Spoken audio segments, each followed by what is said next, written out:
رب اشرح لي صدري ويسر لي امري واحلل عقدة من لساني يفقهوا قولي. اما بعد، وقال عز وجل في القرآن المجيد: بسم الله الرحمن الرحيم، ومن يتق الله يجعل له مخرجا ويرزقه من حيث لا يحتسب، وقال ان اللہ لا يرزق من يشاء بغیر الحساب. اما بعد، تمام تعریفیں اس اللہ عز و جل کے لیے لائق و زیبا ہے جو تمام جہانوں کا بنانے والا اور اسے پالنے والا ہے، اور درود و سلام اس کے آخری نبی محمد صلی اللہ علیہ وسلم پر. الحمدللہ ہم اس رمضان کے اس 10 روزہ پروگرام کے چوتھے درس میں چوتھے دن چوتھے سیشن میں جمع ہوئے.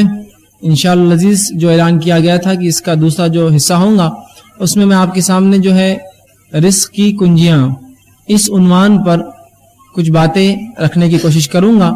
بہرحال آج کے جدید دور میں ہم دیکھتے ہیں ہر انسان جو ہے رزق کے تعلق سے پریشان ہے. ہر شخص اس تعلق سے سوال کرتا ہے کہ کیسے اپنا رزق ہم بڑھائیں، رزق کو بڑھانے کے کیا طریقے ہوں گے، ہم کیسے اپنی مال و دولت کے اندر اضافہ کریں، شریعت کیا ہمیں جو ہے معاملہ دیتی ہے، کیا کرنے سے رزق میں جو ہے اضافہ ہوتا ہے، کیا شریعت اس معاملے میں ہماری رہنمائی کرتی بھی ہے. کچھ لوگ تو اس معاملے میں بھی شک کرنے شروع کر دیا ہے، کیا شریعت رہنمائی کرتی ہے. تو یہ بہت سی مختلف سوالات، اور عموماً جب نوجوان پڑھ لیتے ہیں لکھ لیتے ہیں کالج اور مدارس سے جو فارغ ہوتے ہیں تو پھر ایک چیز جو ان کے ذہن و دماغ میں ہوتی ہے وہ یہی ہے کہ اب ہم کیسے کمائیں گے، کمائی کے کیا ذریعے ہوں گے، کون سی چیزیں حلال ہوں گی، کون سی چیزیں حرام ہیں، شریعت اس معاملے میں ہماری جو کیا رہنمائی کرتی ہے.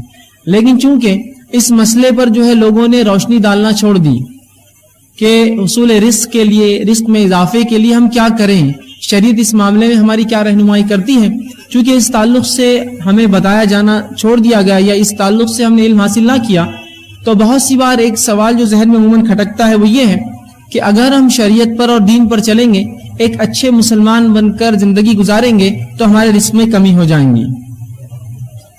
یہ ایک عام بات ہے، ایک عام قول ہے، ایک عام طرز ہے کہ لوگ یہ کہتے ہیں کہ اگر تم دین پہ چلو گے تو تمہارے رزق میں کمی ہو جائیں گی، تم کما نہیں سکو گے. اور یہ معاملہ، یہ عقیدہ صرف ان لوگوں کا نہیں ہے جو جن کے تعلق سے لوگ کہیں کہ یہ دیندار نہیں ہیں. یہ معاملہ ان لوگوں کا ہے جو اپنے آپ کو کتاب و سنت کے پابند اور دین کے حامل بتاتے ہیں. ان لوگوں کا یہ معاملہ ہے کہ جب ان کے گھر کے نوجوان پڑھتے اور لکھتے ہیں اور تعلیم میں جب آگے بڑھتے ہیں تو دھیرے دھیرے آپ دیکھتے ہیں کہ اگر وہ 8ویں 9ویں اور 10ویں میں ہے بچہ تو یہ دین پر خاصا چلتا ہے. ٹھیک، اس کے بعد جب 11ویں اور 12ویں میں آ جاتا ہے، 11th اور 12th پاس کرتا ہے تو لوگ کہتے ہیں بھائی تھوڑی دینداری اپنی کم کرو. جب یہ گریجویشن کرتا ہے تو کہتے ہیں دینداری کو تھوڑا کم کرو، اور اگر اس نے داڑھی رکھ لی ہو تو اس کو تھوڑا چھوٹا کر دو، اب اس لیے کہ اب تمہیں کمانا ہے. چونکہ تم اگر ایسے حلیے میں رہو گے تو تمہارا کمانا بڑا مشکل معاملہ ہے. پھر جو ہی وہ گریجویشن پاس ہو گیا، پوسٹ گریجویشن کرتا ہے تو کہتے ہیں کہ اب اگر تم مکمل طور سے اپنی دینداری کو دکھانا چھوڑ دو، نماز پڑھتے رہو، روزہ رکھتے رہو، لیکن یہ تم نے داڑھی رکھ رکھی ہے، تمہاری یہ جو پتلون اور جو ہے پیجامہ ہوتا ہے ٹخنوں سے اونچا ہوتا ہے، اور تم حلال اور حرام کی تمیز کرتے ہو، یہ کمپنیوں میں جاب نہیں کروں گی بولتے ہو، اس میں نہیں کروں گی بولتے ہو، تو یہ سب تم تھوڑا کم کر دو تبھی تمہیں رزق ملے گا. تو ہم دیکھتے ہیں کہ لوگوں نے ایک عقیدہ بنا لیا کہ اگر ہم دین پر چلیں گے تو ہم کما نہیں سکتے، یا دین پر چلیں گے تو رزق میں کمی آ جائیں گی. اسی لیے ہم دیکھتے ہیں کہ وہ نوجوان جس نے داڑیاں جمال رکھی ہو، اس نے کبھی کاٹی نہیں اپنی زندگی میں داڑھی، لیکن جو ہی وہ گریجویشن پوسٹ گریجویشن ہوتا ہے اور اپنی زندگی کے اس مرحلے میں قدم رکھتا ہے جب وہ رزق کمائے، تو تب ہم دیکھتے ہیں اس کی دینداری کا پیمانہ کم ہوتا جاتا ہے. ٹھیک، کہ اگر اس نے داڑھی رکھی ہو تو داڑھی آپ دیکھیں گے چھوٹی ہونا شروع ہو جاتی ہے، اگر اس کا پیجامہ اور جو پتلون اونچی ہوتی تو وہ نیچے آنا شروع ہو جاتی ہے. جہاں وہ حلال اور حرام کی تمیز کرتا تھا اس تمیز کو دھیرے دھیرے مٹانا اور مسخ کرنا چالو کر دیتا ہے، اس لیے کہ اسے لگتا ہے کہ میرے دین اور شریعت نے اس مسئلے میری رہنمائی نہیں کی ہے، اگر یہ کروں گا تبھی میرا معاملہ درست ہونے والا ہے. سبحان اللہ، ایک عجیب عقیدہ ہم نے بنا لیا. اور کچھ لوگوں نے ایسا تصور دیا مسلمانوں کو کہ دیکھو اسلام نے دنیا کے معاملے میں تمہاری کوئی رہنمائی نہیں کی ہے. ہاں، نماز کے مسائل تم پوچھ لو، زکوٰۃ کی باتیں ہم سے پوچھ لو، حج کے معاملات پوچھ لو، عمرے کا معاملہ پوچھ لو، اچھے اور برے کا معاملہ پوچھو، تقوی کے تعلق سے پوچھ لو، ایمانیات کیا ہے پوچھ لو، یہ سب ہم بتا سکتے ہیں، ذکر و اذکار کا معاملہ. لیکن رزق کے معاملے میں شریعت ہمیں جو ہے اس کی رہنمائی نہیں کرتی. شریعت جو کچھ کہتی ہے یہ ہے کہ دنیا چھوڑ کر مکمل طور سے جنگلوں میں جا کر گفاؤں میں اپنی زندگی گزارو. اور یہ عقیدہ دیا جاتا ہے کہ بھائی اس معاملے میں تو کوئی رہنمائی ہمارے پاس موجود نہیں ہے، لہٰذا اب جو دنیا کے جو طریقے کمانے کے تم اس میں لگے رہو. کیا واقعی میں ایسا لگتا ہے کہ دین اور شریعت جس کے تعلق سے یہ ہمارا اور آپ کا عقیدہ ہے کہ اس نے تمام شعبوں میں ہماری رہنمائی کی، کیا اس اہم شعبے میں ہماری رہنمائی نہیں کرتا ہوگا؟ اتنا اہم شعبہ کہ کیسے ایک مومن حلال رزق کمائے اور رزق میں اضافہ کیسے کرے، اس کی کنجیاں، اس کی مفتاح اور اس کے حصول کیا ہوں گے کہ کیسے اپنے رزق کو بڑھائے، کیا شریعت اس معاملے میں جو ہماری رہنمائی نہیں کرتی ہوں گی؟ انس بن مالک رضی اللہ عنہ فرماتے ہیں، بخاری کی روایت ہے کہ اللہ کے رسول صلی اللہ علیہ وسلم جس دعا کو سب سے زیادہ کرتے وہ دعا یہ تھی، ربنا آتنا فی الدنیا حسنۃ وفی الآخرۃ حسنۃ وقنا عذاب النار، اے اللہ میرے لیے میری دنیا کو بہتر بنا اور میری آخرت کو بہتر بنا اور مجھے آنکھ کے عذاب سے بچا۔ رسول اکرم صلی اللہ علیہ وسلم کی کثرت سے یہ دعا تھی، آپ صلی اللہ علیہ وسلم یہ دعا کثرت سے کرتے، اس لیے کہ اس میں دنیا اور آخرت دونوں شامل ہو گئی۔ اور یہ بات میں پہلے بتا چکا ہوں، شریعت اسلامیہ دین اور دنیا میں فرق نہیں کرتی ہے۔ جس نے یہ کہا کہ شریعت نے دین اور دنیا میں فرق کیا، اس نے غلط کہا، اس نے شریعت کا صحیح جو ہے اس کی سمجھ نہیں پائی آج تک، اس لیے کہ شریعت جس چیز میں فرق کرتی ہے وہ دنیا اور آخرت میں فرق کرتی ہے۔ اگر میں یہ کہوں کہ میں اسلام پر چل رہا ہوں تو ظاہر سی بات ہے میں دنیا میں ہی اسلام پر چلوں گا، مرنے کے بعد کوئی اسلام نہیں ہے اور آخرت میں کوئی اسلام نہیں ہے، کوئی نماز روزہ زکوٰۃ حج کچھ عمل نہیں ہے، جو کچھ ہے دنیا میں ہے، تو دنیا میں رہتے ہوئے مجھے یہ کام کرنا ہے۔ تو لوگ کہتے نہیں دنیا کے تعلق سے تو شریعت نے کوئی رہنمائی نہیں کی، ہاں دین میں جو تم بہرحال کر سکتے ہو شریعت نے رہنمائی کر دی، مسائل ہے فلاں اور یہ چیز پہ عمل کر لو۔ اور پھر ایک نوجوان اپنے آپ میں پریشان ہونا شروع ہو جاتا ہے، کیا واقعی میں شریعت نے ایسا ہی کیا ہے؟ اور پھر وہ کیا کرتا ہے، دنیا کے معاملات میں شریعت کو چھوڑ دیتا ہے اور یہ سمجھتا ہے کہ جو فرائض کا معاملہ ہے، روزے، نماز، زکوٰۃ، حج، اس حد تک شریعت سے پوچھو، اور اس کے علاوہ جو معاملات ہے، کمانا، روزی اور اس طرح کی چیزیں، یہ بھائی میرا اپنا مسئلہ ہے، تو میں اس معاملے میں خود اپنی راہ اور راستہ طے کر لوں گا کہ مجھے کیا کرنا ہے۔ اور پھر جو بے راہ روی ہوتی ہے اور جو طریقے اپنائے جاتے ہیں، اور ایک نوجوان جس کی تربیت نیک اور صالح معاشرے میں ہوئی ہے، نمازی تھا، روزے رکھتا تھا اور ہر چیز کرتا، ذکر و اذکار کا تھا، اور لباس میں سنت کو اختیار کر رکھی تھی، چہرہ اس کا جو اس معاملے سے جو ہے وہ تھا، اور اس کے بعد آپ دیکھتے ہیں دھیرے دھیرے دھیرے دھیرے دھیرے مکمل طور سے ہر چیز کو چھوڑ کر پھر ایسا ہو جاتا ہے، کبھی اس کو پہچاننے میں ہمیں مسئلہ ہوتا ہے، کیا تم وہی ہو جو کالج لائف میں تھے؟ کیا تم وہی ہو جو اسکول میں ہم کو نمازوں کی طرف بلاتے تھے؟ کیا تم وہی ہو جو کالج میں حرام اور حلال کی باتیں کرتے تھے؟ آج تم ایسے کیوں ہو چکے ہو؟ تو وہ کہتا ہے بھائی میرے دین نے مجھے اس معاملے میں کوئی رہنمائی نہیں کی، جہاں رزق کا معاملہ آیا تو مجھے یہ چیزیں اختیار کرنا پڑی۔ یاد رکھیے بڑی عجیب بات ہے، تو شریعت اسلامیہ نے ہماری ہر معاملے میں رہنمائی کی۔ یہ دین تو چاہتا ہے کہ پوری انسانیت اس دین پر چلے، اللہ تو چاہتا ہے کہ پورے انسان اس دین پر چلے، تو کیا دین کا دنیا میں رہنے کا ایک اہم حصہ یہ نہیں ہے کہ ہم حلال روزی کمائیں اور رزق میں اضافہ کریں اور اچھے سے اچھی نعمتیں جو اللہ نے مومنوں کے لیے حلال رکھی ہے اس کو استعمال کریں؟ یہ بھی یاد رکھیے، یہ بھی حصہ ہے اس کا۔ آئیے انشاءاللہ میں آج چند نکات آپ کے سامنے رکھوں گا جس میں ہم دیکھیں گے کہ شریعت نے کیسی اس معاملے میں ہماری رہنمائی کی کہ ہم جو ہے کس طرح سے اپنے رزق میں اضافہ کریں، اور اسی لیے اس عنوان کا جو ہم نے نام دیا رزق کی کنجیاں۔ چونکہ اکثر نوجوان آتے ہیں اس تقاریر میں، کچھ لوگ نوجوان نہ بھی ہو تو بہرحال لوگ آتے ہیں سنتے ہیں، اور ہر شخص ہم میں سے پریشان ہے رزق کے لیے کہ کیسے اپنے رزق میں اضافہ کروں، کیسے اپنے مال و دولت میں اضافہ کروں۔ اب یاد رکھیے رزق سے مراد صرف مال نہیں، یہ بات کی وضاحت پہلے ہی کر دوں۔ رزق سے مراد مال بھی ہو سکتا ہے، رزق سے مراد اچھی صحت بھی ہو سکتی ہے، رزق سے مراد اولاد بھی ہو سکتی ہے، رزق سے مراد ہر وہ نعمت جو اللہ نے دی ہے دنیا میں وہ تمام ہو سکتی ہے۔ گو اس کے اندر جو ہے مال ایک بڑا حصہ رکھتا ہے، لیکن صرف رزق یہ نہیں ہے، ورنہ آپ سمجھیں گے رزق سے مراد صرف جو میں مال کی بارے میں بات کروں، رزق سے مراد ہر وہ دنیا کی نعمت ہے جو انسان حاصل کر سکتا ہے۔ تو آئیے ہم دیکھتے ہیں شریعت اسلامیہ نے اس معاملے میں کیا رہنمائی کی ہے۔ ٹھیک، اب اللہ کے رسول صلی اللہ علیہ وسلم کی زندگی ہمارے اور آپ کے لیے نمونہ ہے، آئیڈیل ہے۔ شریعت اسلامیہ نے مانگنے کو پسند نہیں کیا، گدا گری، بھیک منگی اور ہاتھ پھیلانے کو پسند نہیں کیا۔ اللہ کے رسول فرماتے ہیں ید العلیٰ خیر من ید السفلیٰ، اوپر والا ہاتھ نیچے والے ہاتھ سے افضل اور بہتر ہے۔ اسی طرح اللہ کے رسول صلی اللہ علیہ وسلم کے پاس ایک شخص آیا اور کہا اللہ کے رسول میں جو ہے بڑا پریشان ہوں، آپ میری کچھ مدد فرمائیے، کچھ مال و دولت دیجیے۔ اللہ کے رسول صلی اللہ علیہ وسلم نے کہا کہ یہ درست نہیں ہے، کیا تیرے پاس کچھ ہے؟ تو کہا ہاں اللہ کے رسول میرے پاس کچھ چیز گھر میں ہے۔ تو کہا اسے لے آ۔ وہ شخص فوراً گئے اور وہ چیز لا کر رسول اکرم صلی اللہ علیہ وسلم کو دے دی۔ آپ صلی اللہ علیہ وسلم نے وہ چیز لی اور اعلان کیا کون مجھ سے یہ چیز خریدیں گا؟ ایک صحابی نے کہا اللہ کے رسول میں اس سے آپ سے خریدوں گا، اور 2 درہم میں وہ چیز فروخت کر دی، کچھ اس کا زیرہ تھا ایک۔ جب رسول اللہ نے اس کو فروخت کر دیا، اس صحابی سے کہا جو مانگنے آئے تھے اب چلو میرے ساتھ۔ وہ صحابی رسول پیچھے پیچھے چلنے لگے. آپ ایک مقام پر گئے اور آپ نے ایک لکڑی خریدی اپنے ہاتھ سے. دوسری ایک دکان سے آپ نے جا کر ایک کلاہڑی کا اگلا حصہ جو ہوتا ہے وہ خریدا اور اس لکڑی کے اندر اس کلاہڑی کا وہ حصہ اپنے ہاتھ سے پھنسایا اور کہا اب یہ لے جا, جنگل میں جا, درختوں کو کاٹ اور اس کو فروخت کر. تو شریعت اسلامیہ نے مانگنے کو پسند نہیں کیا, یاد رکھیے. ہاتھ پھیلانے کو اس نے پسند نہیں کیا, خودداری کو اس نے پسند کیا, خود کمانے کو, خود کفیل رہنے کو پسند کیا. اور یہی صحابہ کی فطرت تھی. عبد الرحمن ابن عوف رضی اللہ عنہ جب مدینہ آئے مکہ چھوڑ کر تو رسول اکرم صلی اللہ علیہ وسلم نے اخوت باندھی, بھائی چارہ باندھ دیا تھا.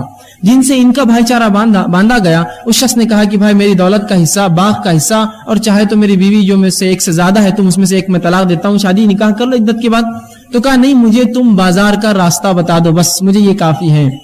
تو انہوں نے ان کو بازار کا راستہ بتا دیا اور بازار گئے. اور وہ کہتے کہ اسی روز, جس روز میں بازار گیا, میں نے کھجور اور پنیر خرید کر لایا. مطلب اتنا کام کیا, اتنی روزی ملی کہ میں نے کھجور اور پنیر اپنے مال سے خرید کر لایا. خودداری دیکھیے صحابی کی.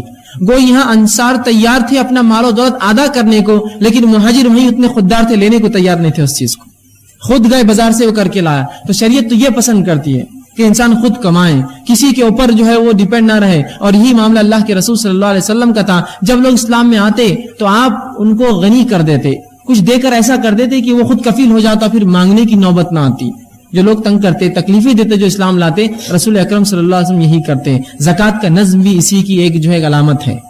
بہرحال تو شریعت نے مانگنے کو پسند نہیں کیا, بھیک منگی کو, گدا گیری کو. اور اللہ کے رسول فرماتے ہیں جو شخص یوں ہی مانگے, جس طرح سے آج لوگوں نے پروفیشنل یا پروفیشن بنا دیا, مانگتے ہیں, جو شخص بنا کسی شرعی عذر کے کچھ مانگے, رسول اکرم فرماتے روز قیامت وہ ایسا آئیں گا رب کے سامنے کہ اس کے چہرے پر گوشت نہیں ہوگا, چونکہ وہ مانگتا تھا اللہ کو چھوڑ کر دوسروں سے.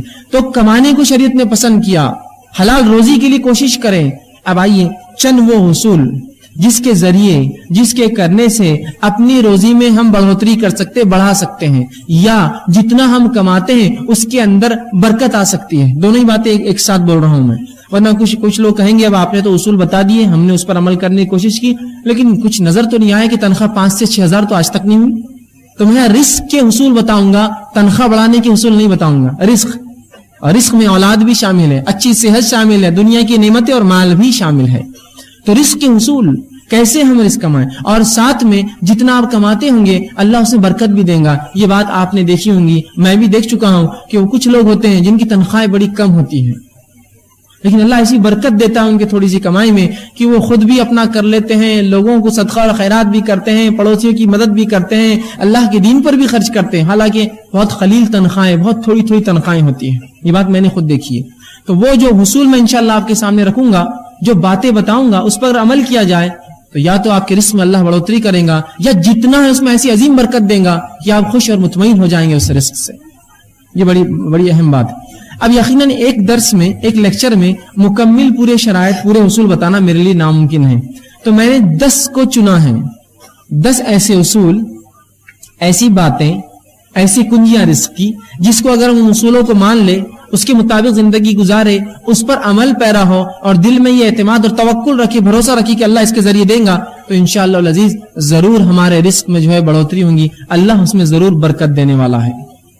تو ایسے 10 اصول میں نے چنے ہیں, 10 کنجیاں میں آپ کے سامنے رزق کے حصول کے رزق میں بڑھانے کی انشاءاللہ آپ کے سامنے رکھوں گا. لیکن یہ مکمل نہیں ہے, یہ کئی باتیں جو کتاب و سنت نے بتائی ہے ان میں سے چند میں آپ کے سامنے رکھنے کی کوشش کر رہا ہوں. آئیے اب کس طرح سے ہم اپنے رزق میں اضافہ کریں, اس کا پہلا اصول جو شریعت نے بتایا ہے. یقیناً اس کی ترتیب میری اپنی دی ہوئی ہے, اس کی ترتیب میری اپنی دی ہوئی ہے, لیکن باتیں اللہ کی کتاب, اس کے رسول کی سنت سے میں نے اہمیت کے اعتبار سے ان کو ترتیب دینا مناسب سمجھا. پہلی چیز جو ہم کریں گے جس سے ہمارے رزق میں بڑھوتری ہوگی, اضافہ ہوگا, فائدہ ہوگا, وہ سب سے پہلی چیز ہے توبہ اور استغفار. توبہ اور استغفار یہ سب سے پہلی چیز ہے رزق کے حصول میں, اس کی چابیوں میں, کہ اگر ہم چاہتے ہیں ہمارا رزق بڑھے, اس میں برکت آئے, مال و دولت اور بچے اولاد کے اندر اور ہماری دنیا کی نعمتوں میں اضافہ ہو, تو سب سے پہلا کام جو کرنا ہوگا توبہ اور استغفار. اب آئیے توبہ اور استغفار بولتے کس کو ہے, وہ اگر جان لے تو زیادہ فائدہ ہوگا, ورنہ استغفر اللہ استغفر اللہ استغفر اللہ تو ہم کہہ رہے ہیں صبح اور شام, استغفر اللہ من کل ذنب واتوب الیہ, استغفر اللہ من کل ذنب واتوب, ہم بار بار پڑھ رہے ہیں, اس کا معنی کیا ہے؟ یہ اگر جان لیں گے تو انشاءاللہ زیادہ فائدہ ہوگا. ورنہ ہم لوگوں کو دیکھتے ہیں استغفر اللہ کے ورد سے ان کی زبانیں تھکتی نہیں ہیں، لیکن ان کے اعمال سے اور ان کے معاملات سے کچھ بھی ایسا نہیں دکھتا کہ یہ استغفر اللہ واقع میں کرتے ہوں گے یا اس کا کچھ فائدہ ہی نہیں ہوا ہوگا. ہم لوگ یہ سمجھتے ہیں شریعت نے جو استغفر اللہ کہنے کا حکم دیا کہ اس کے پڑھنے سے گناہ معاف ہوتے ہیں، تو ہم کو لگا کہ یہ استغفار اس لیے پڑھا جائے کہ گناہ کرو، اس لیے تو معاف ہوتے ہیں. تو ہم گناہ کرتے ہیں اور پھر استغفار پڑھتے ہیں. استغفار تو اس لیے جو گناہ ہو جائے اس کی معافی ملتی ہے. تو ہم سمجھتے نہیں کرنے کے لیے پڑھنا ہے ہم کو کہ اب جو ہو گئے کرو اور پڑھو اور کرو اور پڑھو، جو ہو جائے اس کے لیے ہے.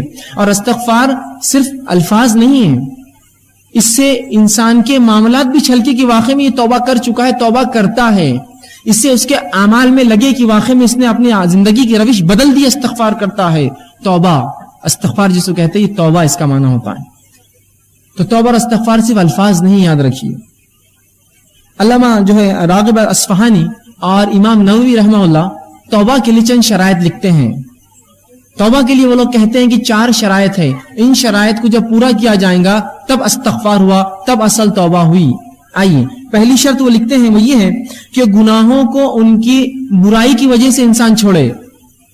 گناہوں کو ان کی برائی کی وجہ سے انسان چھوڑے.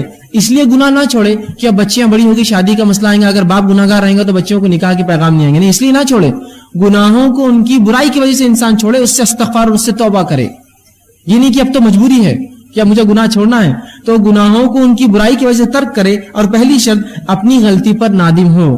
گناہوں کو چھوڑنے کا ارادہ کیا، ان کی برائی کی وجہ سے اپنے گناہوں پر نادم ہوا کہ مجھ سے یہ گناہ ہوا.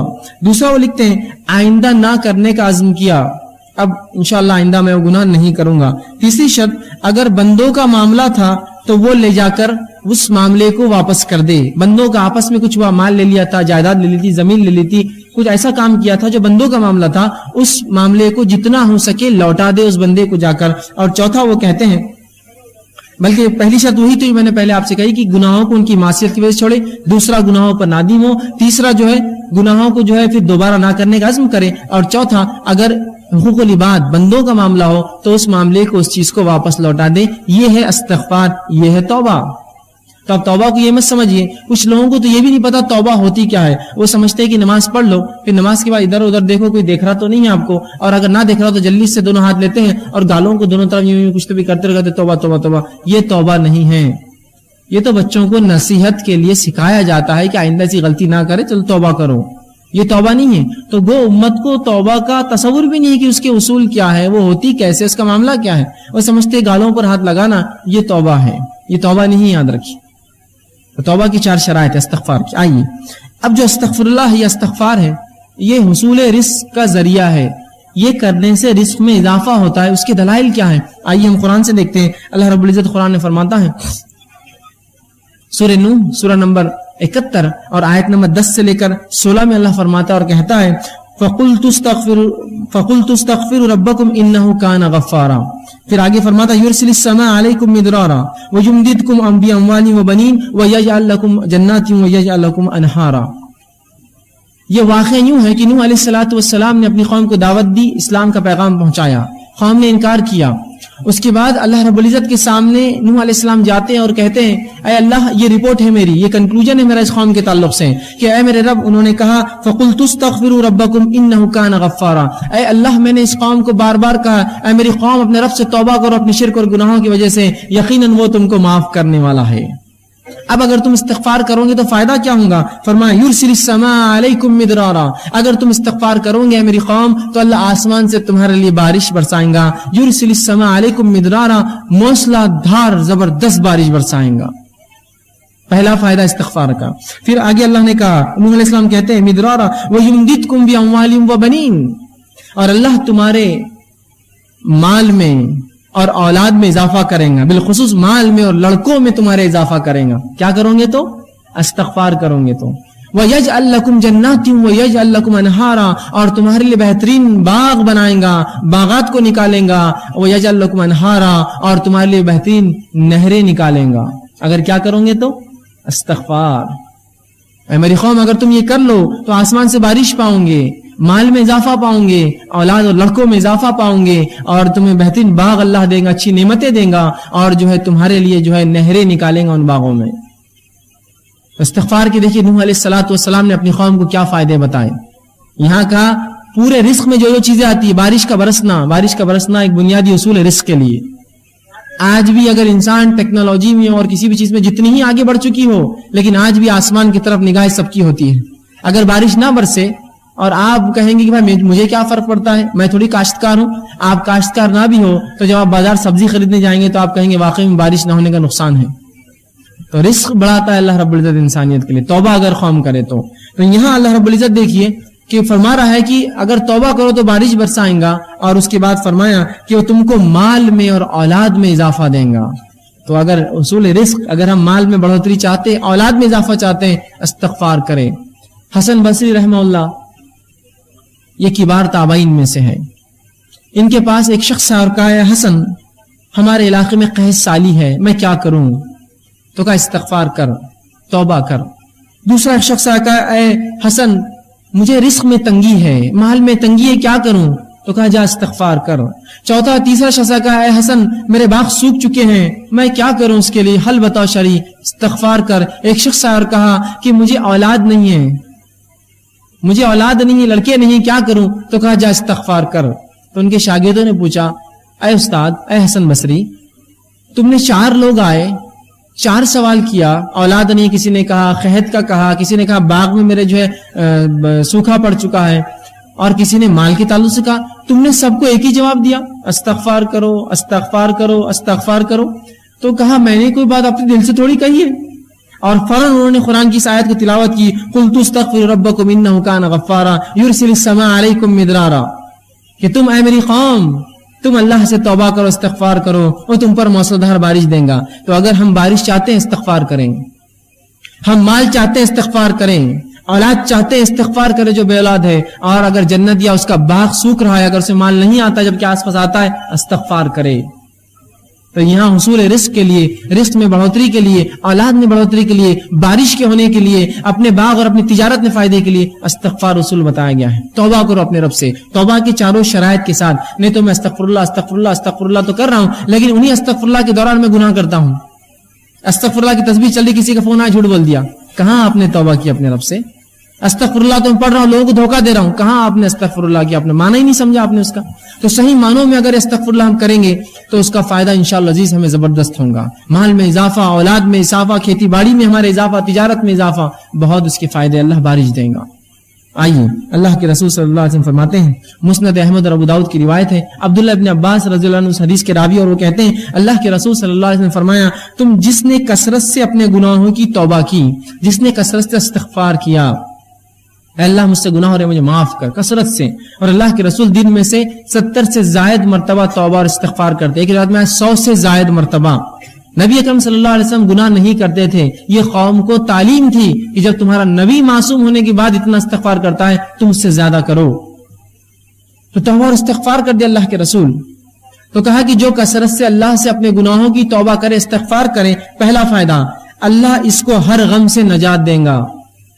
اللہ اس کو ہر غم سے، کس کو آج غم نہیں اور پریشانی نہیں، غم اور پریشانی سے نجات چاہیے، استغفار کرے۔ دوسرا فرماتے ہیں ہر مشکل سے باہر نکال دیں گا اسے۔ توبہ کے فائدے تو دیکھیے آپ، ہم تو رزق کے اصول دیکھ رہے ہیں لیکن فائدے دیکھیے، غم سے نکال دیں گا، مشکلات کو دور کر دیں گا اور اس کو باہر نکال دیں گا۔ تیسرا فرمایا وہاں سے رزق دیں گا جہاں سے سوچا بھی نہیں ہوگا، اس کے گمان بھی نہیں ہوگا مجھے رزق ملے گا، اور رب اس کو وہاں سے رزق اٹھا کر دے دیں گا۔ کس وجہ سے؟ توبہ کرے کثرت سے اپنے گناہوں کے لیے، ان کے شرائط کے ساتھ، تو وہاں سے اللہ رزق دیں گا اس شخص کو جہاں سے اس نے گمان بھی نہ کیا ہو۔ کون؟ جو کثرت سے استغفار کرے، توبہ کرے اپنے گناہوں کے تعلق سے۔ یہ تھا پہلا اصول، پہلی شرط۔ آئیے دوسرا اصول کیا ہوگا؟ دوسری چیز تو کتاب و سنت میں ہم پاتے ہیں جس کے تعلق سے بکثرت روایتیں آتی ہیں، جس کے کرنے سے رزق میں اضافہ ہوتا ہے، اللہ کا تقوی۔ اب جو میں آگے بڑھتا جاؤں گا، آپ یہ مت سوچئے یار یہ تو اپنے سے ہونے والا نہیں ہے، یہ تو ہونے والا نہیں ہے، اس سے ہٹ کر کچھ بتاؤ۔ ایسی آدمی کی مثال تو وہ ہے کہ اس کو ایک مرض اور بیماری ہے، بیماری کا علاج ڈاکٹر دیتا ہے، وہ کہتا ہے یہ دوا تو مجھ سے نہیں کھا جائیں، کچھ اور بتاؤ، تو وہ کہے جاؤ پھر مر جاؤ، اس کے علاوہ کوئی حل نہیں تمہارے لیے۔ شریعت جو حل دے رہی وہ یہ ہے. اب آپ بولیں گے میرے کو تقویٰ نہیں جمے گا, میں سے استغفار تو ہونے والا ہے نہیں, تو پھر یاد رکھیے آپ اپنے ہاتھوں سے اپنی جان لے رہے, تو میں اس معاملے میں کیا کروں, کہاں سے ہم حل لائے. ٹھیک ہے, تو یہ بات بڑی اہم ہے, آپ اس کو پکڑ لے.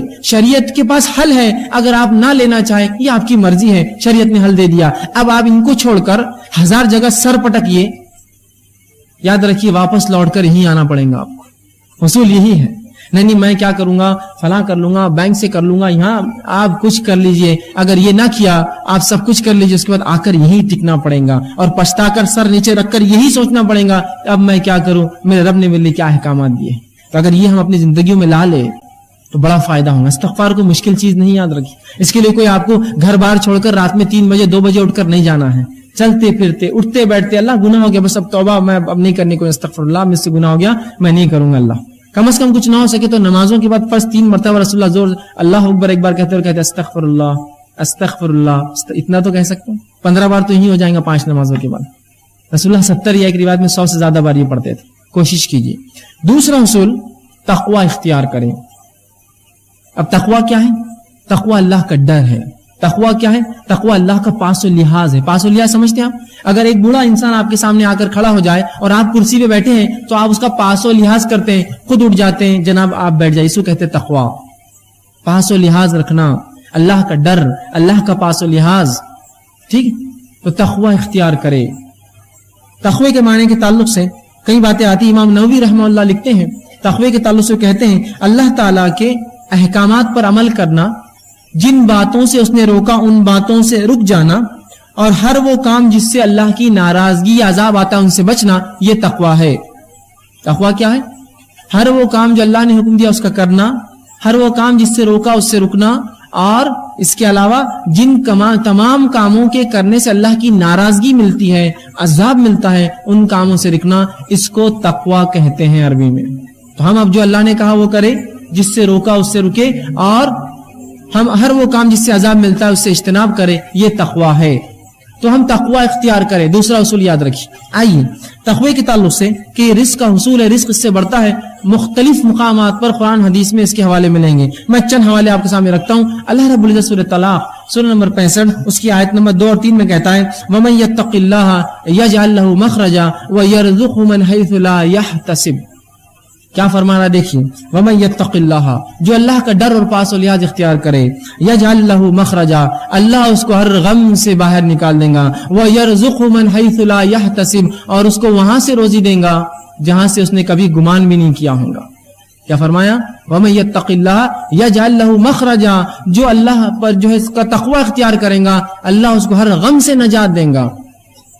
وَيَرْزُقْهُ مِنْ حَيْثُ لَا يَحْتَسِبُ, اور وہاں سے روزی دے گا جہاں سے اس نے سوچا بھی نہ ہوگا, گمان بھی نہیں کیا ہوگا, اس کی عقلیں گئی بھی نہیں ہوں گی وہاں تک.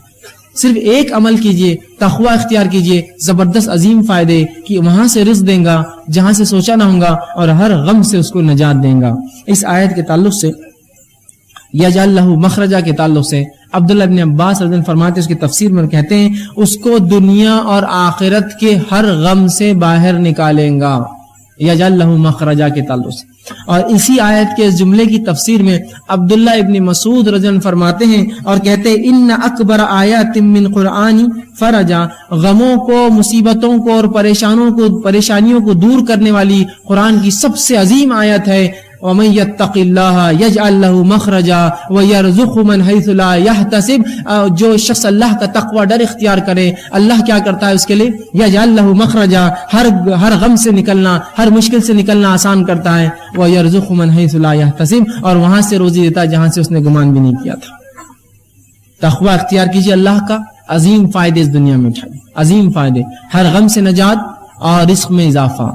اسی طرح اللہ رب العزت قرآن میں سورہ اعراف سورہ نمبر 7 آیت نمبر 92 میں فرماتا کہتا ہے وَلَوْ أَنَّ أَهْلَ الْقُرَىٰ آمَنُوا وَاتَّقُوا لَفَتَحْنَا عَلَيْهِمْ بَرَكَاتٌ مِّنَ السَّمَاءِ وَالْأَرْضِ, کہ اگر یہ بستی والے ایمان لائے, وَلَوْ أَنَّ أَهْلَ الْقُرَىٰ آمَنُوا, اگر اس بستی والے ایمان لائے, وَاتَّقُوا, اور اللہ کا ڈر اختیار کرے, لَفَتَحْنَا عَلَيْهِمْ بَرَكَاتٍ مِّنَ السَّمَاءِ وَالْأَرْضِ, تو ہم ان کے لیے آسمان اور زمین کے برکت کے دروازے کھول دیں گے. کس کے لیے؟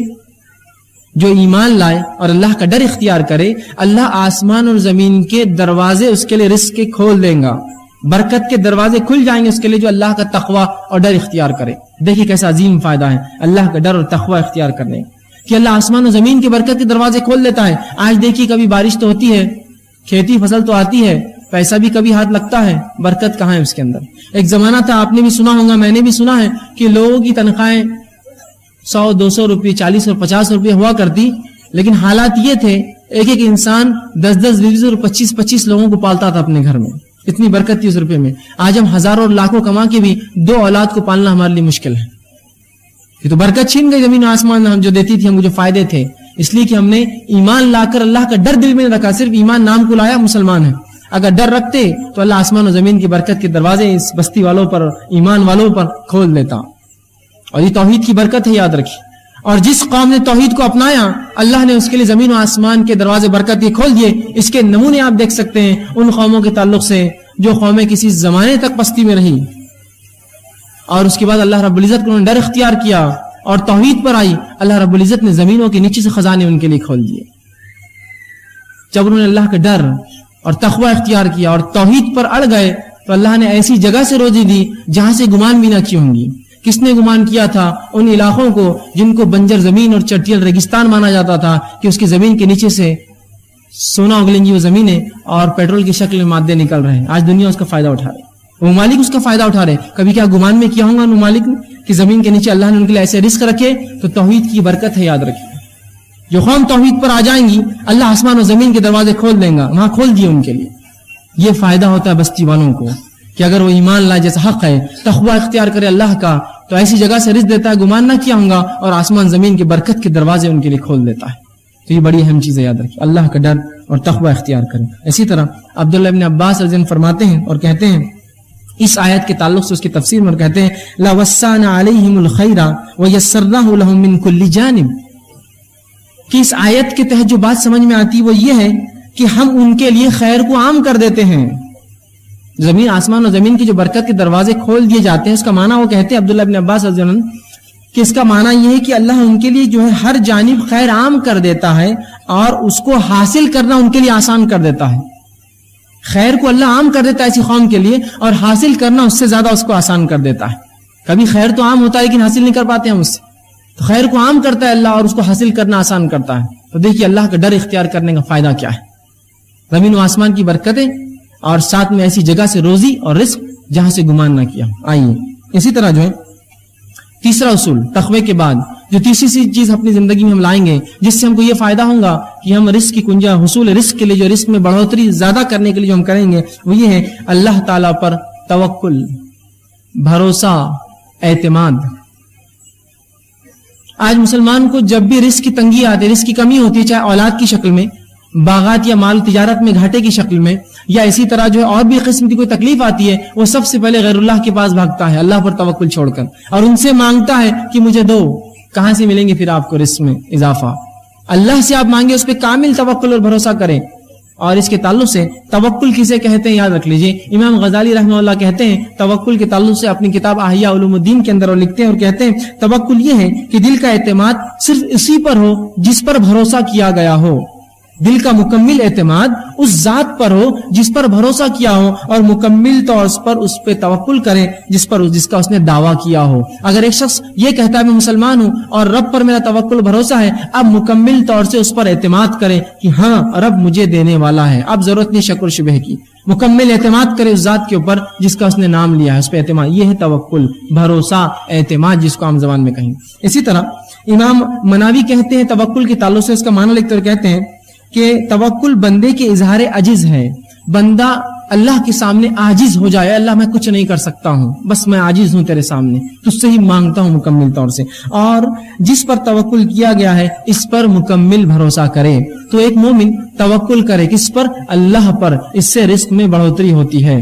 اب اس کے تعلق سے کہ توکل رزق کے بڑھانے کا سبب ہے، اس کے تعلق سے کئی روایتیں آتی ہیں، مسند احمد کی اور ترمذی کی روایت ہے جس میں اللہ کے رسول صلی اللہ علیہ وسلم فرماتے ہیں، عمر بن خطاب اس کے راوی ہیں اور وہ کہتے ہیں اگر تم اللہ تعالیٰ پر ایسا بھروسہ کرو، اللہ کے رسول نے فرمایا کہ اگر تم اللہ تعالیٰ پر ایسا توکل، اعتماد اور بھروسہ کرو جیسے پرندے توکل اعتماد اور بھروسہ کرتے ہیں کہ وہ ہر صبح خالی پیٹ اپنے گھروں سے نکلتے ہیں اور شام بھر پیٹ گھر لوٹتے ہیں، تو اللہ بھی تمہیں ویسا ہی رزق دے گا جیسے پرندوں کو دیتا ہے کہ وہ خالی پیٹ اپنے گھروں سے نکلتے ہیں اور شام بھر پیٹ لوٹتے ہیں۔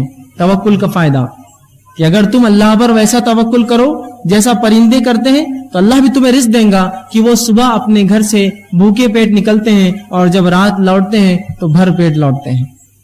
لیکن ایک بات یہاں سمجھنے کی بڑی اہم ہے، جب میں توکل کی بات کر رہا ہوں تو کوئی یہ نہ کہے کہ میں نے اللہ پر مکمل توکل کر لیا اور اب میں کچھ بھی نہیں کرتا ہوں۔ ایسے بہت سے لوگ ہوتے ہیں جو اپنی کوتاہیوں کو، کاہلیوں کو شریعت اور دین پر ڈالتے ہیں۔ میں نے اللہ پر توکل کر لیا تو اس کا کیا مطلب؟ کیا تم کام دھندا چھوڑ دو، تجارت چھوڑ دو، دنیا سے بیزارگی اختیار کر لو؟ نہیں، اس کا مطلب یہ نہیں ہے، اس کا مطلب یہ نہیں، توکل کا یاد رکھیے۔ حدیث کیا کہہ رہی ہے؟ پرندے گھر سے نکلتے ہیں خالی پیٹ، نکلتے ہیں اور بھر پیٹ لوٹتے ہیں۔ تو یہاں کوشش کرنا ہے، پرندے گھونسلوں میں بیٹھ کر توکل نہیں کرتے ہیں کہ اللہ دے گا، پرندے اپنے گھروں سے نکلتے ہیں، رسول اللہ فرماتے ہیں، اور شام بھر پیٹ لوٹتے ہیں۔ آپ بھی اللہ پر بھروسہ کیجئے، گھر سے نکل جائیے، انشاءاللہ رب تم ہم کو جو ہے ضرور روزی دیں گا اور شام ضرور بھر پیٹ لوٹیں گے ہم۔ لیکن پرندے جو ہوتے ہیں ان کا معاملہ تھوڑا انسانوں سے مختلف ہوتا ہے، یہ بھی بتا دوں۔ پرندے سیدھے جا کر رزق لے لیتے ہیں، انسانوں کو رزق حاصل کرنے کے لیے نوکری، تجارت، کاروبار کرنا پڑتا ہے، دکانوں میں جانا پڑتا ہے اور اسی طرح مختلف مقامات پر جانا پڑتا ہے کمانے کے لیے۔ پرندوں کا تھوڑا رزق الگ ہے، ہم سے مختلف ہے، وہ سیدھے رزق کو اٹھا لیتے ہیں، جا کر پھل اناج کھا لیتے ہیں۔ ہم تو ویسا نہیں کر سکتے ہیں، ظاہر سی بات ہے، ہمارا توکل ویسا ہوگا کہ ہم گھروں سے نکلیں گے، کچھ نہ ہو تو ایک دکان والے کے پاس جائیں، کہیں گے بھائی آج کچھ حمالی کو دے دو، میں بھیک تو نہیں مانگ سکتا، میں کام کر کے کما لوں گا آج شام تک۔ نکلے تو صحیح، تو ہمیں کالج، اسکول اور مکاتب، اسی طرح جو ہے اپنے آفیسز اور جو ہے اپنے کام کی جگہوں پر جانا پڑے گا، تب ہم جو ہے شام بھر پیٹ لوٹیں گے، یہ معنی ہے۔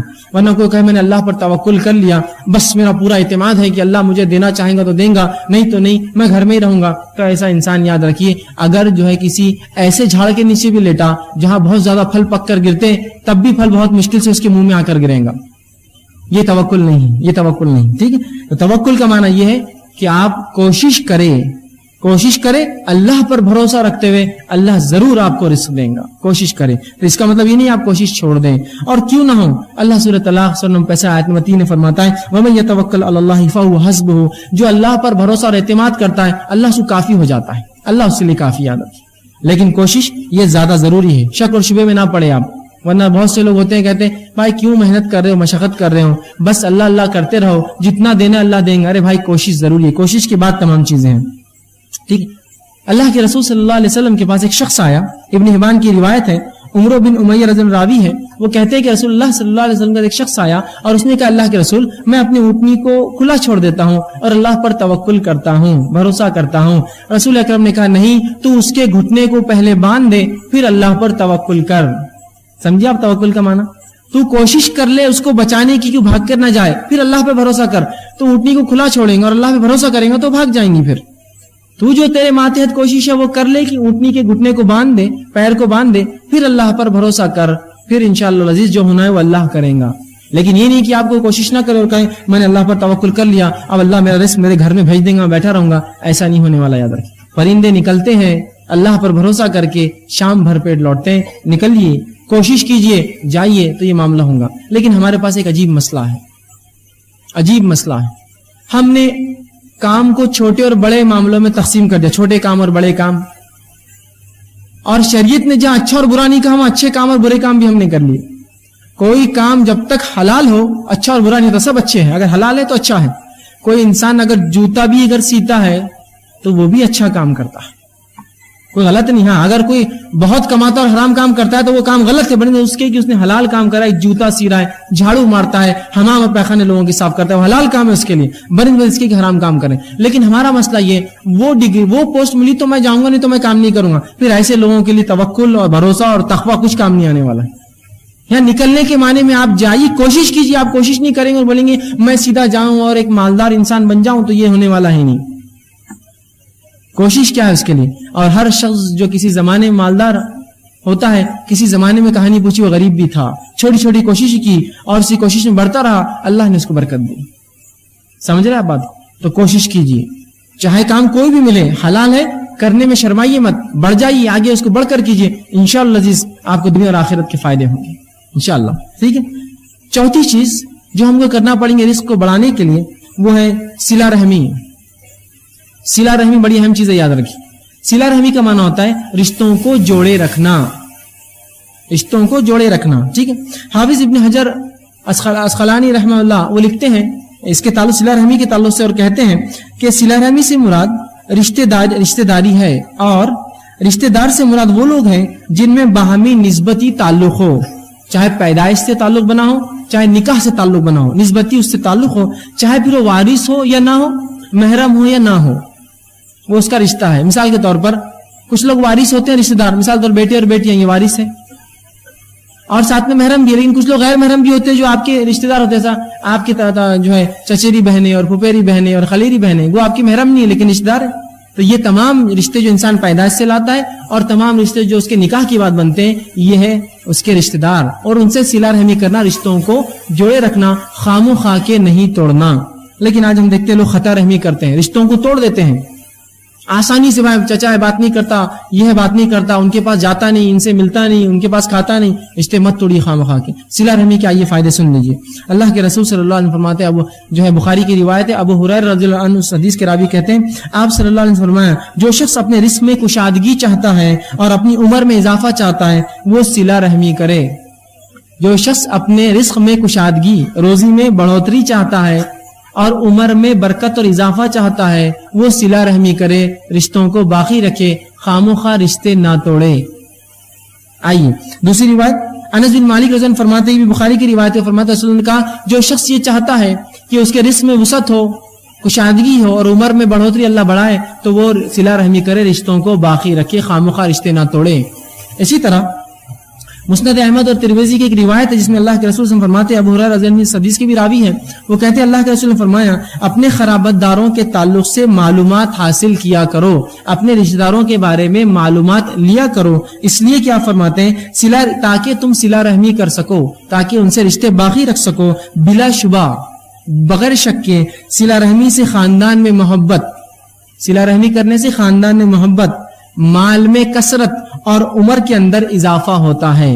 صلہ رحمی کرنے سے خاندان میں محبت, مال میں کثرت اور کیا ہوتا ہے, عمر میں اضافہ ہوتا ہے. تو ہمیں بھی چاہیے ہم صلہ رحمی کریں. اسی طرح طبرانی کی ایک روایت ہے جس میں آپ صلی اللہ علیہ وسلم فرماتے ہیں اور صلہ رحمی کا ایک ایسا عظیم فائدہ بتاتے ہیں. حضرت علی رضی اللہ عنہ حدیث کے راوی وہ کہتے ہیں جو شخص اس بات کو پسند کرے, جو شخص اس بات کو پسند کرے کہ اس کی عمر میں اضافہ ہو اور اس کے رزق میں وسعت ہو اور اس سے بری موت سے اللہ بچا لے اور دور کر دے وہ صلہ رحمی کرے.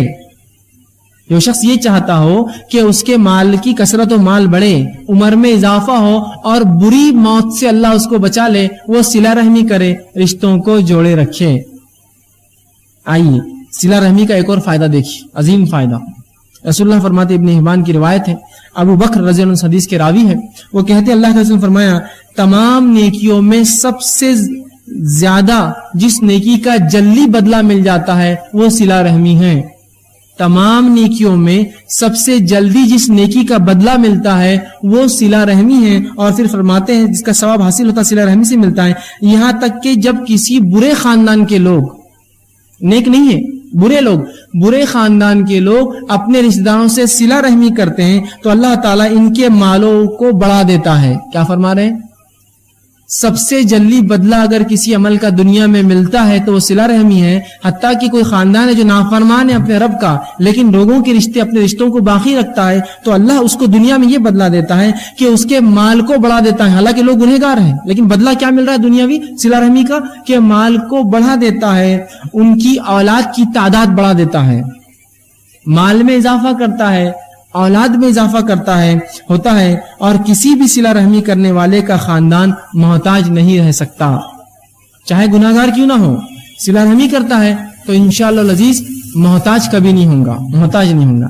آج کے دور میں ہم سمجھتے ہیں خطا رحمی کرنے سے محتاجی دور ہوگی, ہے نا, ارے یار رشتے رکھیں گے تو مانگنے آ جائیں گے، رشتے دار مانگیں گے، پیچھے یہ کریں گے، رشتے توڑ دو، توڑیں گے تو نہیں، رشتے جوڑیے، اضافہ ہوگا رزق میں، اولاد میں اضافہ ہوگا، اور سب سے جلدی بدلہ اگر کسی نیکی ملتا ہے تو وہ صلہ رحمی یاد رکھیے، تو صلہ رحمی میں آگے بڑھیے، رشتوں کو جوڑیے۔ پانچواں اصول جس پہ ہم عمل کرنے کی کوشش کریں گے جس سے رزق میں اضافہ ہوتا ہے وہ یہ ہے اللہ تعالیٰ کی راہ میں خرچ کرنا۔ اللہ تعالیٰ کی راہ میں خرچ کرنا، اللہ نے جو مال دیا ہے۔ اب دیکھیے ایک بات، جب بھی خرچ کرنے کی بات آتی ہے تو لوگ مالداروں کی طرف دیکھتے ہیں، بھائی تمہارے لیے بات ہے، ہمارے لیے تو نہیں۔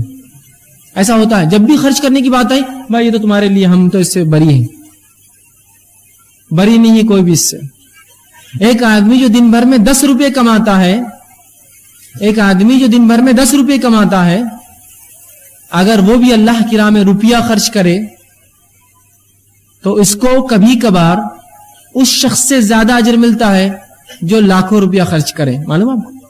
اسی طرح اسی تعلق سے ایک حدیث رسول اللہ نے فرمائی، ایک شخص نے 1 درہم خرچ کیا اور ایک نے 1000 درہم خرچ کیا، دونوں برابر ہے۔ یہ ایک روایت نے فرمایا ایک شخص نے 1 درہم خرچ کیا، ایک نے 1000 کیا، یہ ایک والا 1000 پر فوقیت پا گیا۔ صحابہ نے کہا اللہ کے رسول 1 درہم اور 1000 کیسے برابر ہوں گے دونوں خرچ کرنے والے؟ تو کہا ایک شخص نے 1 درہم کما 2 درہم کمایا، ایک اللہ کی راہ میں خرچ کر دیا، یہ برابر ہوگا اس مالدار کی جس نے 1000 خرچ کیے۔ مطلب یہ حدیث جو بتا رہی ہو یہ فیصد، پرسنٹیج۔ اگر میں روز دن بھر میں 1,00,000 روپیہ کماتا ہوں تو کیا میں 50,000 خرچ کرنے کا دل ہے میرا؟ لیکن وہیں اگر ایک غریب دن میں 10 روپے کماتا اور دیکھتا میرا پڑوسی ایک انسان اس کو آج کچھ بھی کمائی نہیں، لے 5 تیرے اور 5 میرے، آدھی تنخواہ اللہ کی راہ میں خرچ کر دی اس نے، کیا ثواب ہے اس کا؟ اللہ تعالیٰ فیصد میں اجر دیں گا، ظاہر سی بات ہے اس کی تنخواہی اس کو ملا ہی 10 روپے تھا اور 5 خرچ کر دیے، سبحان اللہ، تو 50% خرچ کیا، اجر فیصد سے ملنے والا ہے بھائی۔ یہ مت سمجھیے آپ کہ بھائی تو میں تو زندگی بھر میں تو 1 لاکھ ہی کمایا، کیا خرچ کیا ہوں گا میں نے؟ نہیں، آپ کا فیصد کیا تھا بھائی؟ اگر 1,00,000 میں سے 25,000 خرچ کیے تو آپ نے 25% دولت اللہ کے نام میں خرچ کر دی۔ اور کبھی کبھار مال و دولت والوں کو اتنی توفیق نصیب نہیں ہوتی کہ فیصد میں اپنے مال سے نکالے۔ تو آپ یہ مت سمجھیے کہ خرچ آئے تو بھائی مالدار تم لوگ دیکھو، نہیں، ہر آدمی خرچ کرے گا۔ ایک جذبہ پیدا کیجیے اپنے اندر خرچ کرنے کا اللہ کے نام میں، کہ اگر میں 10 روپیہ دن میں کماتا ہوں، کوشش کروں کہ 1 روپیہ خرچ کروں جو کہ 10% میرے مال کا اور کمائی کا ہوگا، اللہ یقیناً اجر دے گا۔ معلوم، خرچ کیجیے اللہ کی راہ میں، جذبہ پیدا کیجیے۔ مالداری اور غریبی خرچ میں آڑ نہیں بنتی، اصل چیزیں نیت ہے جو خرچ میں آڑ بنتی ہے۔ اصل غنا اللہ کے رسول فرماتے اصل مالداری دل کی مالداری، دل سے مالدار ہو آدمی، مال سے نہیں۔ ایک آدمی تو مال سے کروڑپتی ہے لیکن بازو والے کے پیسے پہ اس کی نظر رہتی جب وہ نوٹا نکالتا ہے، اور ایک آدمی غریب ہے لیکن اس کو کسی کے مال کے اوپر اس کی نظر نہیں ہے، اللہ اس کو دے رہا، وہ کما رہا، میں اپنا کما رہا ہوں۔ تو غنا، مالداری تو اصل دل کی مالداری ہوتی ہے، پیسے اور نوٹوں سے انسان مالدار نہیں ہوتا۔ کبھی تو کچھ لوگ پیسے کما کے اور غریب بن جاتے ہیں کہ پہلے جو ہے کھاتا پیتا تھا، اب پیسے خوب کما رہا تو اب صرف چنے پہ گزارا کرتا ہے، اس لیے کہ وہ اور جمع کرتا ہے۔ تو غنا دل کا ہوتا ہے، مالداری دل سے ہوتی ہے، دل سے مالدار بنیے، اللہ کی راہ میں خرچ کیجیے، اللہ دیتا ہے، یاد رکھیے۔ اور ایسے لوگوں کی مثالیں میں آپ کو دے سکتا ہوں جنہوں نے اپنی زندگی میں چھوٹے چھوٹے کام کیے اور اللہ کی راہ میں ایسا پیسہ خرچ کیا کہ انہوں نے بڑی بڑی مساجدیں بنائی۔ ایسی واقعی بعید نہیں، اگر آپ نے نہ دیکھے ہوتے ایک الگ بات ہے، نہ سنے ہوتے الگ بات ہے، کہ لوگوں نے حمالیاں کی اور اپنے مال و دولت سے زمینیں خریدی ان پیسوں سے، اور اس پر مسجدیں تعمیر کی اپنے روپیے اور پیسے سے۔ ایک صاحب کو تو میں بھی جانتا ہوں جنہوں نے اپنی زندگی بھر جو ہے فگے بیچے، بلونز، اور ایک مسجد انہوں نے تعمیر کی اس کمائی کے اوپر۔ تو خرچ کرنے والا دل سے مالدار ہو تو خرچ کرتا ہے، اب دل سے ہی غریب ہو تو پھر اس کے لیے بہت مسئلہ ہے۔ اللہ جتنا دے، ایک عہد کے برابر دیا تو دوسرے کی توقع کریں گا، دوسرے عہد کے برابر سونا دیا تو تیسرے کی توقع کریں گا، اس کی خواہش بنی ہونے والی۔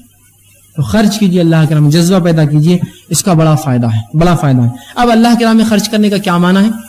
جہاں جہاں اللہ نے حکم دیا وہاں خرچ کیجیے، یتیموں میں، مسکینوں میں، فقیروں میں، مسافروں کے اندر، وہ لوگ جن کی گردنیں جو ہے دبی ہوئی ہے بوجھ کے تحت، ادھار جن پر ہے ان میں، جو لوگ جو ہے اسلام پر چلنے کی بنیاد پر جیلوں میں ڈال دی گئی ان کے چھڑانے کے لیے، مختلف جگہ جہاں شریعت نے حکم دیا اللہ کی راہ میں خرچ کیجیے، یاد رکھیے۔ اب آئیے خرچ کرنے سے مال و دولت میں اضافہ ہوتا ہے، اس کے دلائل سن لیجیے۔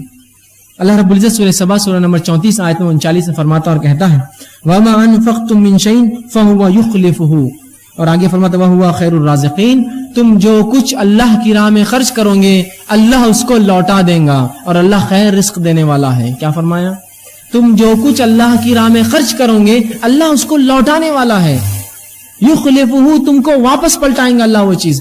سبحان اللہ، اندازہ لگائیے دنیا میں اگر ہم کسی پر خرچ کریں اس کی حیثیت مرتبہ استطاعت کے مطابق خرچ کرتے ہیں کہ یار جتنا خرچ کریں گے اتنا ریٹرن بھی ملے گا, یہ آدمی کی حیثیت زیادہ ہے نا. اندازہ لگائیے لوگ اللہ کے راہ میں خرچ کر کے سوچتے ہیں ہم غریب بن جائیں گے. ارے کیسے تم غریب بنو گے؟ تم سوچو تو صحیح کس کے راستے میں تم پیسہ دے رہے ہو. کیا وہ ذات تم کو غریب رہنے دیں گی اس کے راہ میں خرچ کرنے کی بات؟ کبھی نہیں ہو سکتا. یاد رکھیے جو اللہ کے راہ میں خرچ کرتا ہے اللہ اس کو عظیم نعمت عطا کرتا ہے. یاد رکھیے خرچ کرنے کا جذبہ بنائیے اور یاد رکھیے اللہ کے راہ میں ہم جیسا خرچ کریں گے ویسا اس کا بدلہ بھی ملے گا. آج ہماری ذہنیتیں اتنی کند ہو گئی ہیں, اتنی بگڑ چکی ہے کہ سب سے ناقص, سب سے کمزور, سب سے چھوٹا, سب سے ادنا اور سب سے بیکار قسم کی چیز اللہ کی راہ میں ہم خرچ کرتے ہیں. دلائل کی فہرست لا کر گنا سکتا ہوں. میرے گھر کا کام چل رہا ہے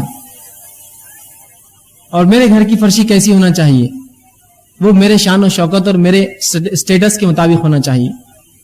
وہیں کوئی کہے کہ بھائی اللہ کی راہ میں کچھ اگر آپ دے دیتے, ایک مسجد, ایک مدرسہ یا دینی کچھ کام ہو رہا ہے, ایک فرشی دے دیجئے, تو وہ کہتا ہے کہ فلاں دکان پہ جاؤ, اس کو فون کر کے بولتا ہے 3rd گریڈ کی یہ سب سے ناقص فرشیاں ہو تو نکال کر دے دو, اس لیے کہ وہ مسجد میں لگنا ہے. میرے گھر کا اگر نل ہو تو سب سے اچھا ہو, کروم پالش ہو, پیتل کا ہو, اس لیے کہ لوہے کا ہوتا ہے تو وہ کھلتا نہیں ہے جلدی. اگر مسجد میں کوئی آیا کہ ہمیں نل چاہیے تو بھائی وہ 4-10-5 روپے کے لوکھنڈی نل لے لیجئے, جس کو فجر میں لوگ پتھروں سے کھولتے ہیں اس لیے کہ وہ ٹائٹ ہو جاتے ہیں, اس کو مارنا پڑتا ہے کھولنے کے لیے. یہ اللہ کی راہ میں تو تم جو دو گے اس کی راہ میں وہ پلٹا کر اللہ دیں گا. پھر اللہ بھی سب سے ناقص, سب سے فالتو, سب سے ادنا, سب سے بیکار والی چیز ہم کو لوٹا کر دیتا ہے, اس لیے کہ اس کی راہ میں وہی ہم نے دیا ہے. جو دو گے وہ پاؤں گے. ایک آدمی ہے جو مال و دولت میں اچھا امیر آدمی ہے, اس کے اگر وہ آپ کے گھر آیا تو آپ کیسا خرچ کرتے ہیں اس پہ؟ ارے یار اس کی حیثیت بہت ہے, کل اس کے گھر جائیں گے تو اپنے کو ملے گا, کرو خرچ. تو اللہ کی راہ میں خرچ کرنے کو ہوتا جو دنیا کو کھلاتا ہے, جس نے ہم کو دیا, اور جو آگے بھی دیں گا اس کے راہ میں تم ہلکا ہوتے. اور جیب میں جب ہاتھ ڈالتے ہیں, جب اللہ کی راہ میں خرچ کرنے کا معاملہ آیا تو اگر موٹا سکہ آتا ہے تو اس کو چھوڑ کر پتلا ڈھونڈتے ہیں اس کے اندر سے, کہ تو یہ موٹا 5 کا ہو گیا ہوں گے, اس کو چھوڑ دو نیچے, لیکن اس سے پتلا اور اس سے چھوٹا اگر کوئی مل جائے تو وہ اللہ کی راہ کے لیے. لیکن وہیں ہزاروں روپیے یا 1000 کی نوٹ, جو سب سے بڑی نوٹ ہے آج ہمارے علاقے کے اندر, یہ نوٹ بھی چھوٹی لگتی ہے جب دوستوں کے ساتھ ہوٹلوں میں جاتے ہیں اور بازاروں میں گھومتے ہیں. 1000 روپیے دوستوں کے لیے کیا میں خرچ کر پاؤں گا؟ یہ تو شرمندگی کی بات ہے. صرف 1000 روپیے اور میرے 5 دوست میرے ساتھ گھوم رہے ہیں. اور وہیں اللہ کی راہ میں سب سے ناقص. تھوڑا اپنی ذہنیت کو بدلنے کی زبردست ضرورت ہے ہمیں. اللہ کی راہ میں سب سے اچھا, سب سے بہتر, اس لیے کہ جس کی راہ میں خرچ کر رہا ہوں یخلفہ, وہ پلٹانے والا ہے مجھ پر. اور اللہ جب پلٹائیں گا تو بہرحال اس کا کیا معاملہ ہوگا اندازہ لگائیے. ایک مالدار کو آپ نے تحفہ دیا, کیا اس سے آپ وہی تحفے کی امید کرتے ہیں؟ ارے نہیں بھائی, وہ تو اپنی حیثیت کے حساب سے تحفہ لائیں گا آپ کے زبردست. تو اللہ دنیا میں بھی پلٹائیں گا, آخرت میں پلٹانے والا ہے. کہاں کہ تم جو کچھ خرچ, وما انفقتم من شیء, تم اے مسلمانوں جو کچھ خرچ کرو, یخلفہ شیء فہو یخلفہ, اللہ تمہیں لوٹا دے گا, وہو خیر الرازقین, اور وہ بہتر رزق دینے والا ہے. تو خرچ کیجیے اللہ کی راہ میں, اس کے بڑے ثواب ہے. اسی طرح ابن کثیر رحمہ اللہ اس کی تفسیر کرتے اس آیت کی اور کہتے ہیں تم جو بھی خرچ کرو گے اللہ دنیا اور آخرت میں اس کا بدلہ دے گا. اس کا وہ اس آیت میں وعدہ کر رہا ہے. یخلفہ, پلٹاؤں گا میں, مطلب اللہ کا وعدہ ہے. اور یہ بات ہم جانتے ہیں کہ اللہ سے زیادہ بہتر وعدہ اور پکا وعدہ کسی کا نہیں ہو سکتا ہے نا. خود اللہ نے اسی گواہی دی, ومن اوفی بعہدہ من اللہ, کہ اللہ سے زیادہ پکا وعدہ کس کا ہو سکتا ہے. اللہ وعدہ کر رہا ہے میں پلٹاؤں گا تمہارے پہ مسلمانوں, تم خرچ تو کرو میرے اوپر. تو ہم جو کچھ اللہ کی راہ میں خرچ کریں گے اللہ وہ ہم کو پلٹا کر دینے والا ہے. یاد رکھیے وہ پلٹانے والا اللہ سبحانہ تعالیٰ. ٹھیک. اسی طرح اللہ رب العزت قرآن میں سورہ بقرہ آیت نمبر 268 میں فرماتا ہے جو کہ خرچ کرنے کے خلاف شیطان کیسا ورغلاتا ہے ایک مومن کو. دیکھیے اللہ فرماتا ہے اور کہتا ہے الشیطان یعیدکم الفقر ویأمرکم بالفحشاء واللہ یعیدکم مغفرۃ منہ وفضلا واللہ واسع علیم. اللہ کہتا ہے الشیطان یعیدکم الفقر, شیطان تمہیں مسلمانوں فقیری کا ڈر دلاتا ہے. ارے اللہ کی راہ میں خرچ کروں گے تو بچوں کا کیا ہوگا, اللہ کی راہ میں خرچ کروں گے تو معاملات کیا ہوں گے, اللہ کی راہ میں خرچ کروں گے تمہارا اسٹیٹس کہاں جائیں گا, تم کہاں خرچ کر رہے ہو پیسہ. تو شیطان تمہیں فقیری کا ڈر دلاتا ہے, فقرا. وَيَأْمُرُكُمْ بِالْفَحْشَاءِ, اور تمہیں بے حیائی کا حکم دیتا ہے. کیا کرنے لگاتا ہے, تم کو ڈراتا ہے اللہ کی راہ میں خرچ کرنے سے اور بے حیائی کے کام کراتا ہے. اور اللہ کیا کہتا ہے دیکھیے اللہ فرماتا ہے واللہ یعیدکم مغفرۃ, اللہ تم کو بلاتا ہے, وعدہ کرتا ہے اپنی مغفرت کا, منہ وفضلا, اور اپنے طرف سے فضل کا, واللہ واسع علیم, اللہ وسعت والا اور علم والا ہے. اس آیت کے تعلق سے جو ہے عبداللہ ابن عباس رضی اللہ عنہ فرماتے ہیں